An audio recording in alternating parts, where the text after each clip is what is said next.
Hello friends, this is Otzdarva, and today we're going to talk about the first DLC for Dark Souls 3, Ashes of Arendelle. Now, for those of you who are not up to date on the issue, let me just give you a quick recap. On October the 3rd, about 3 weeks before the DLC was released, I uploaded a video called Don't Watch the DLC Trailers.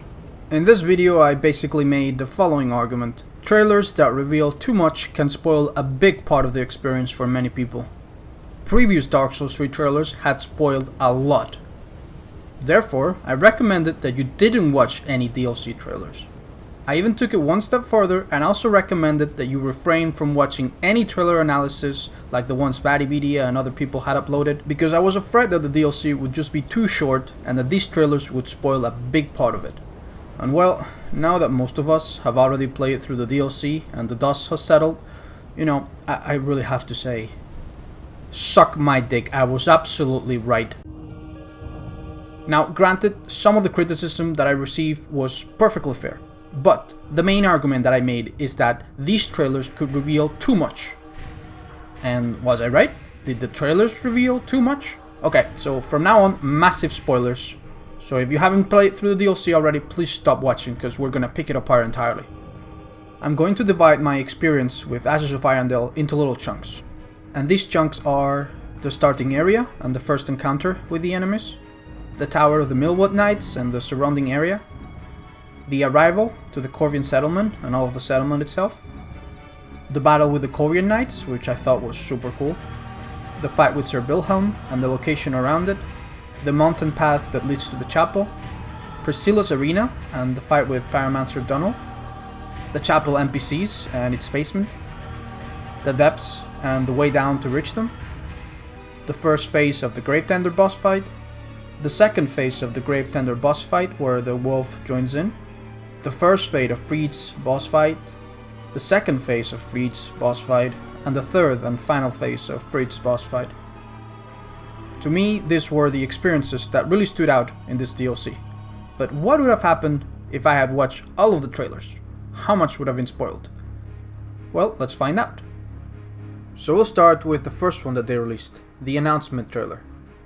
This one starts with a quick glimpse of the snowfield at the beginning of the DLC. We also get to see the big wolf, the small ones, the Millwood Knights, and even the big bugs, but nothing too bad so far. We also see the 3 main NPCs, but the way they are presented, it's not really problematic. You only catch a glimpse of them, and you don't really know who they are or what they do. To me, this is perfectly fine. Towards the end, we see a clip of the blood spilling towards the bowl, and well, if you overthink it, this might be some sort of spoiler, but you would still be speculating, so nothing terrible just yet. But then we see the cutscene of Father Arendelle, and a clip of the boss fight against him. And also during the entire trailer we've been listening to the music of the Fried and Arendelle boss fight, but still, this trailer, not too bad. Out of the 2 bosses in the DLC, you've only seen half of one. If this was the only trailer for this DLC, I would have never made this video, I would have never complained. But it wasn't the only trailer. Now let's go for trailer number 2, the gameplay trailer. This one is also called Divert Thine Eyes in some instances, and it shows the entire starting area, almost completely uncut. It shows combat with the followers, and also the part where the snow collapses under your feet, which, I don't know, to me was a big surprise. I would have liked to keep that a secret from the players, but still, it's only the beginning. We also see a long combat sequence with the first Millwood Knight and even the big bugs again, which was completely unnecessary, but still, if the DLC was longer than it actually is, or if at least they stopped here, it still wouldn't be so bad. But it gets worse. This part of the trailer, to me, is complete sacrilege. It's a terrible, terrible scene.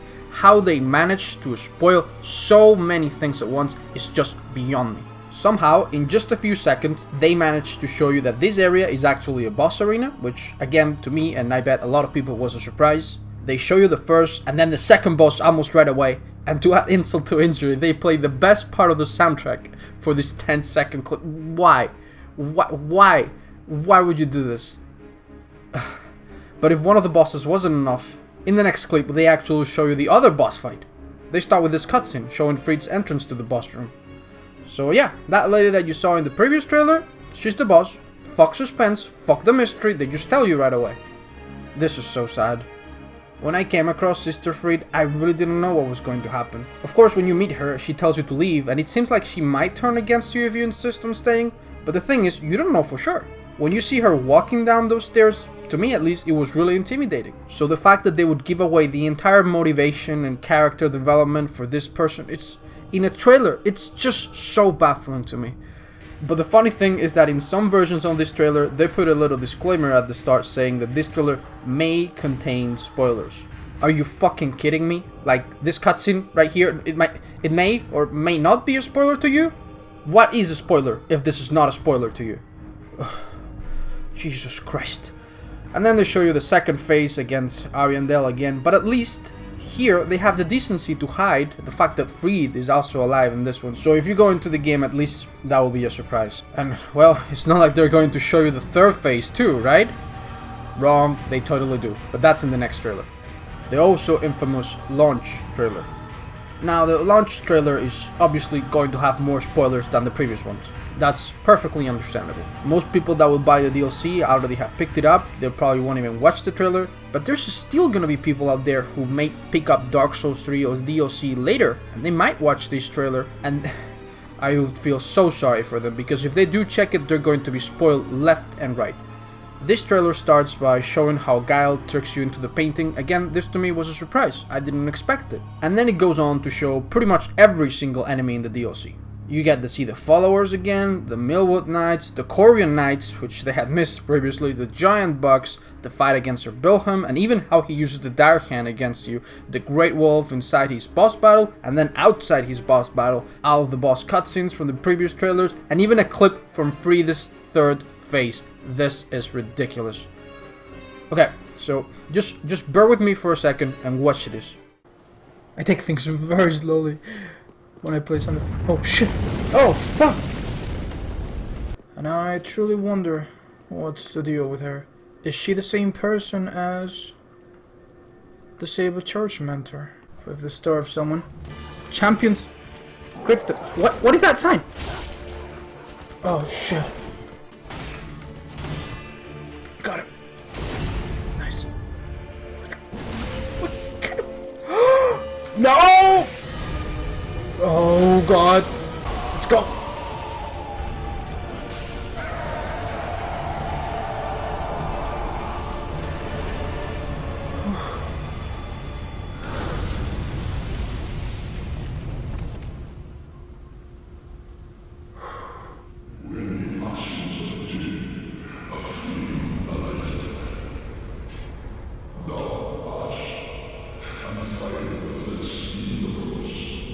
What? What? Blackfoot Fried. She is the Sable Church mentor.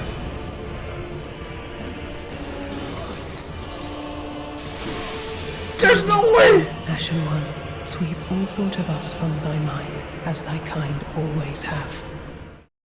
That was footage taken from my very first playthrough of this game. I had only watched the first trailer and I didn't know anything else. And just look at how excited and surprised I was with all of these things. If I had watched these trailers, let alone a trailer analysis, I would have seen all of this coming from a mile away. I would know that the wolf joins in the fight, I would know that Father Ariandel comes after Fried, and I would probably have guessed that Fried stands up again because I would have never seen the Black Flame in the previous phases. These trailers spoil so much, it's unbelievable.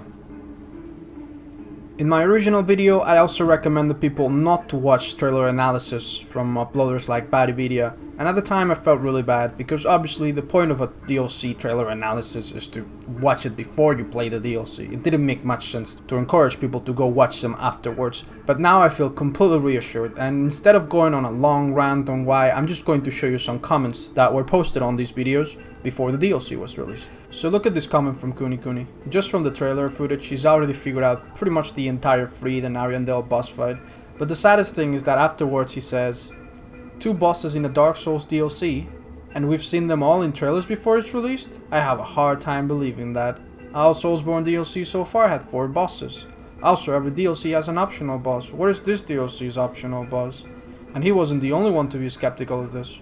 CJ Day says, I've dubbed that there's only 2 bosses for the DLC. 2 or even 3 possible boss fights have been revealed. Yes, but not confirmed. The giant wolf could be similar to the cats in Dark Souls 1 from the forest. Doesn't have to be a boss, and I feel it's more likely that it isn't. And look at this one from Michael Schutz. The wolf was announced as just a large wolf, a normal enemy encounter in the area as told by FromSoft and IGN in the gameplay that they did.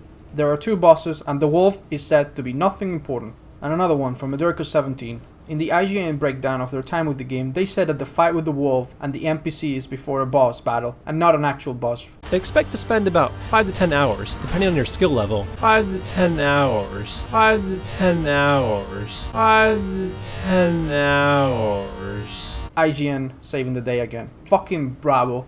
Everybody here will believe that this is no boss, or worse yet, they'll think something else. Just look. Look at how random is the armor of the NPC that guard breaks the player before the wolf shows up.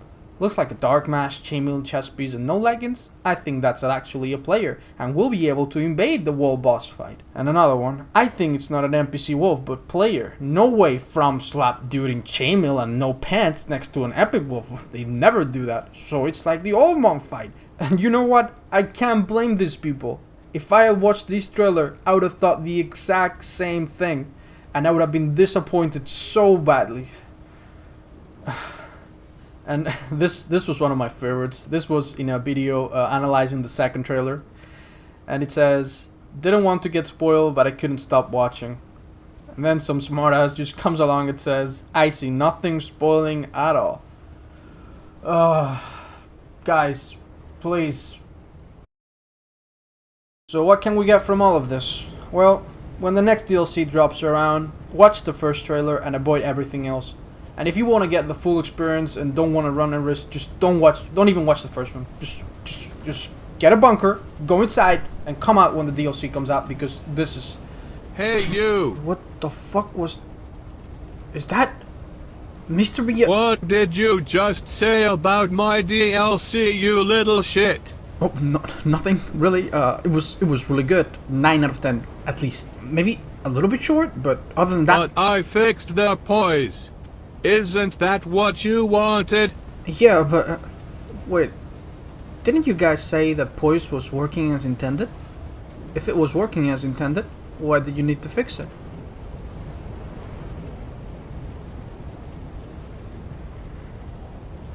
Mr. Mias.